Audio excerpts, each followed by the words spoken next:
안녕하세요. 매일 호주 경제 뉴스를 올리고 있는 카메라는 역시 캐논입니다. 음, 제가 오늘 여러분들하고 함께 할 내용은요. 오늘 부동산 뉴스인데요. 가장 많이 좋아하시는 부동산 뉴스인데요. 오늘 아침에 제가 올려드렸던 뉴스 중에 호주 신규 모기지 대출 2020년 11월 달 전달 대비 5.6% 폭등에 대해서 한번 리뷰를 한번 해볼까 합니다. 이거는 뭐 호주 통계청하고 커먼웰스에서 같이 공동으로 이렇게 통계 자료를 뽑아내는데 매달 발표하거든요. 신규 대출이 얼마나 증가했는지.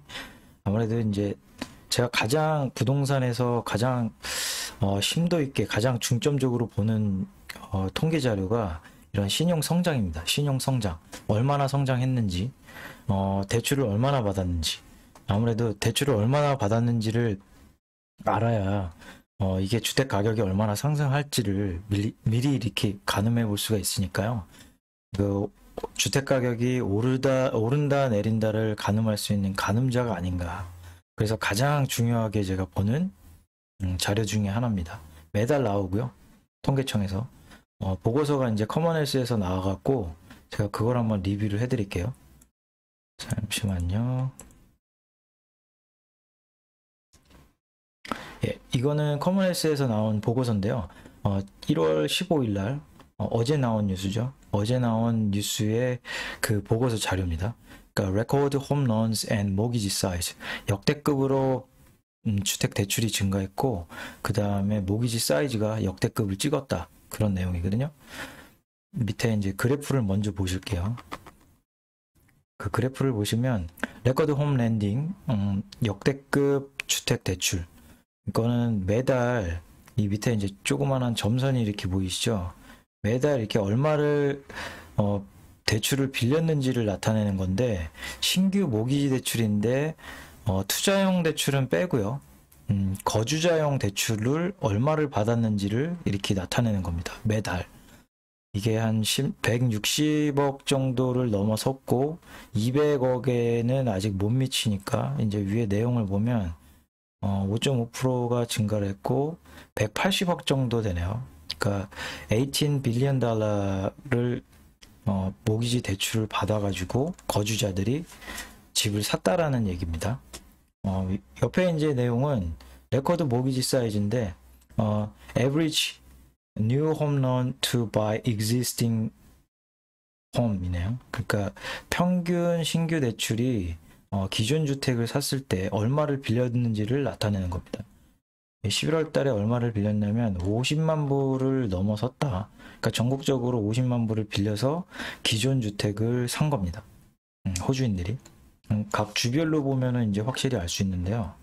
각 주별로 가장 많이 빌린 주가 어디냐면 이제 보고서 내용 중에 위에서 보면은 mortgage size are at record highs in 뉴사우스웨일즈, 서호주, 그 다음에 타즈메니아가 가장 많이 빌렸네요.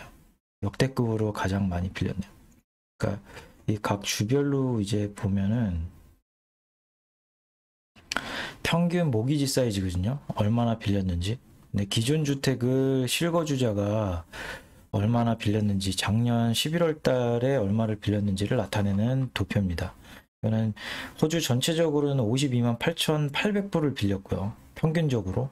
그 다음에 연간으로는 5.5%가 증가를 했고 뉴사우스웨일즈 같은 경우는 68만 불 그리고 연간으로는 8.3%가 증가를 했고 아까 전에 타즈메니아가 가장 많이 증가했다고 나오죠. 13.9%가 증가를 했네요. 노던주 같은 경우는 오히려 마이너스 코로나 여파로 그리고 이제 빅토리아주 같은 경우도 성장률이 그렇게 많지는 않은데 주로 이제 뉴사우스웨일즈주하고 빅토리아주하고 비교가 가장 많이 되죠. 이제 두 경제권이 가장 크다 보니까 비교를 많이 하는데 빅토리아주는 여러분들 아시겠지만 락다운이 가장 길었어요. 1차 락다운하고 2차 락다운을 겹치면서 한 6개월 정도 최장기간 전 세계적으로 봤을 때도 가장 많이 락다운을 한 도시 중에 하나다. 그럴 정도로 뉴스가 나왔으니까요. 락다운의 여파가 아니었을까. 이거는 조금 더 증가할 소지가 있다. 그러면 뉴사우스웨일즈주가 이만큼 증가했으면 빅토리아주도 그 어느 정도는 증가할 소지가 저는 있다고 봅니다. 현재처럼 이렇게 은행에서 대출을 많이 해주는 스탠스로 계속 간다 그러면요. 그러니까 제가 뉴스 올려드렸을 때 코멘트를 한 내용이 있었는데 오늘 뉴스에도 중앙은행에 대해서 하나 나온 게 있어요. 이 내용인데요. 보시면 호주 중앙은행은 장기간의 낮은 저금리로 인해 대출자가 감당할 수 있는 것보다 더 많은 부채를 지게 될 수 있다고 우려하고 있습니다. 이 우려가 나왔는데 기존에도 계속해서 호주 같은 경우는 대출을 많이 늘려왔어요. 지금까지 주택을 구매하는데 이거 보시면은 이 그래프 자체를 보시면 아시겠지만 계속해서 늘려왔거든요. 근데 이제는 걱정을 한다 이거죠. 왜 걱정을 하냐면 호주 은행에서 대출을 그만큼 많이 해주고 만약에 요즘에 긴축 얘기가 나오는 거 보면 이제 대출 금리가 내려가기는 힘들다. 그러니까 마이너스 금리라든지 이런 게 가기가 상당히 가능성이 희박해졌다라는 것을 의미합니다. 그러면 대출 금리가 이렇게 많이 빌렸는데 과연 대출 금리를 인상했을 때 이 사람들이 이 금액만큼을 52만 8천 불에 대한 이자를 갚으면서 원금을 상환할 수 있느냐, 그거에 대해서 고민을 해야 될 때가 아닌가. 부채가 상당히 많이 늘어났다는 거죠. 그걸 이제 우려해서 중앙은행은 상당히 우려하고 있고 경고를 하고 있는 겁니다. 요즘에 이제 주택 가격이 많이 올라가는 것을 볼 수 있는데요.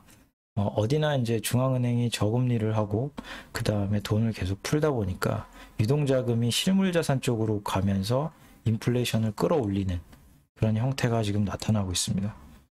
그러니까 이걸 한번 좀 생각해 볼 문제가 아닌가, 저는 그렇게 생각합니다.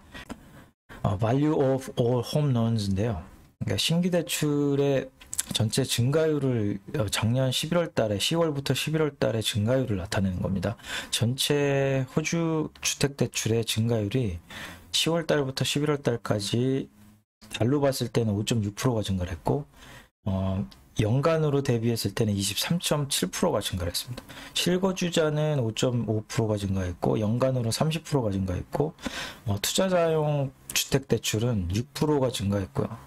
연간으로는 3.9%, 상대적으로 낮죠. 그러니까 지금 투자용 부동산을 사서 임대를 놓거나 뭐 차익 실현을 위해서 들어가는 사람들이 상대적으로 적다라는 얘기예요. 이게 저금리가 이제 장기화되고 코로나가 이제 좀 꺾이고 이제 락다운도 풀리면서 이제 앞을 기대하면서 미리 들어가는 사람들이, 투자용 부동산에 미리 들어가는 사람들이 점차 늘고 있다라는 거를 저는 알 수 있습니다. 그 다음에 퍼스트 홈 바이어 같은 경우는 정부에서 이제 부양책도 생애 첫 주택 구매자들한테 해주고, 홈빌더라든지 그리고 또 스탬 듀티 이런 것도, 인지세 같은 경우도 폐지해주고요. 인센티브를 은행에서도 인센티브를 주고 금리를 대체적으로 낮춰주다 보니까 생애 첫 주택 구매자들이 상당히 많이 주택 시장에 뛰어들고 있다, 그런 거를 볼 수가 있습니다. 몇 가지 제가 부동산 자료를 좀 보여드리면, 부동산 통계 자료에서 저거는 이제 신규 대출의 증가율을 좀 볼 수가 있는데요. 이거 같은 경우는 전체적으로 보시면 거주자하고 주택 투자자, 그 다음에 전체적으로 봤을 때 3개월 단위로 분기별로 성장이 어떻게 되는지를 나타내는 겁니다. 성장이 빨간색은 투자자용이고요. 그 다음에 토탈은 이제 중간에 검은색을 나타내고, 그 다음에 거주자용, 실거주자는 증가율이 조금 증가를 했죠. 이 정도 증가를 10월 달에 했다라는 내용입니다. 그러니까 투자자용이 락다운이 이제 풀리면서 백신도 이제 나올 것이고 예측을 하면서 조금씩 사람들이 이제 나도 투자를 해서 임대를 놔야 되겠다, 임대 수익을 거둬야 되겠다 해서 투자용으로 이제 조금씩 올라오고 있는 모습을 여러분들이 보실 수 있습니다. 이거 같은 경우는 웨스트팩에서 나오는 자료인데 증가율이 신용 증가율이 거주자용 같은 건 5.2%, 굉장한 증가율을 나타내고 있죠. 그러니까 이게 꺾이고 올라가는 것보다 이게 5.2%가 매달 분기별로 증가한다라고 생각하시면 됩니다. 이 투자자용은 0.9%, 아직까지는 이제 0에서 이제 올라온 정도, 그 정도라고 보시면 됩니다. 이게 앞으로 조금 더 증가할지 아니면 플랫하게 계속 젠걸음으로 계속 이렇게 평행선을 유지할지는 지켜봐야 되겠고요. 다음으로 보실 거는 이것도 마찬가지 웨스트팩 그 신용 사이클을 얘기하는 건데요. 6개월마다 상반기, 하반기 이렇게 조사를 합니다. 신규 대출을 얘기하는 거고요. 신규 대출 변화율을 나타냅니다. 매달. 근데 이제 보시면 이게 금융위기 때 금융위기가 터지고 대출이 확 줄었다가 다시 금융위기를 뚫고 대출이 쫙 늘어나요. 증가율이 쫙 늘어나는 거죠. 그 다음에 다시 증가율이 꺼졌다가 서서히 증가해서 이쪽에서는 타이트닝 서클인데 이거는 대출 규제를 시행한 때입니다. 대출 규제를 시행. 그리고 뱅킹 로얄 커미션 하면서 쭉 내려왔고요. 그 다음에 코로나 락다운이 걸리면서 다시 한번 내려왔다가 다시 올라가는 그런 모습을 보이고 있는 거죠. 네, 다음 보실 그래프는요. 집 구매하시는 분들한테 조금 좋은 내용인데 현재 호주인들의 수요가 어떠냐 그걸 이제 조사하는 코오로직하고 커먼웰스에서 이제 조사를 하는데요. 2019년도 4월 달에는 저점이었습니다. 그러니까 수요가 2019년도 4월 달부터 수요가 다시 증가하기 시작하면서 이때가 아마 금리를 인하할 때가 아닌가. 금리를 인하하니까 수요가 이제 다시 올라가는 그런 형태를 보이다가 이제 코로나가 터지고 나서 다시 수요가 주는 아파트는 형광색이고요. 그 다음에 하우스 단독주택 같은 경우는 빨간색으로 보실 수가 있는데 아파트 같은 경우는 수요가 이제 줄고 투자용 부동산도 수요가 이제 줄다 보니까 특히 멜번 시드니나 멜번 시내나 시드니 시내 그러니까 수요가 상당히 많이 줄었죠. 왜냐면 이제 인구 유입도 좀 줄고요. 임대도 힘들고 투자용 임대 힘들다 보니까 이제 가격이 내려가면서 수요가 상당히 줄어드는 모습을 보이고 있고 그리고 단독주택 같은 경우는 이제 내려가는 사이클이었는데 내려가는 사이클에서 이제 옆으로 이제 횡보하는 모습을 보입니다. 코로나가 터지고 나서부터 수요가 줄다가 코로나가 이제 어느 정도 잡히면서 다시 이제 수요가 이제 횡보하는 모습을 보이고 있고 주택 같은 경우는 이제 외곽 지역으로 재택근무자들이 많이 늘어나다 보니까 외곽으로 이제 수요가 증가했다. 외곽이랑 시내랑 조금 이거는 별개로 조금 봐야 될 문제는 아닌가. 수요가 아무튼 주택이 훨씬 더 아파트보다는 좋다. 현재 시장에서는 그렇게 볼 수가 있겠네요. 주택 부동산 쪽에 관심을 갖는 분들이 상당히 많을 걸로 알아요, 저는. 왜냐하면 이민하신 분들이 또 이게 꿈이 아니겠습니까?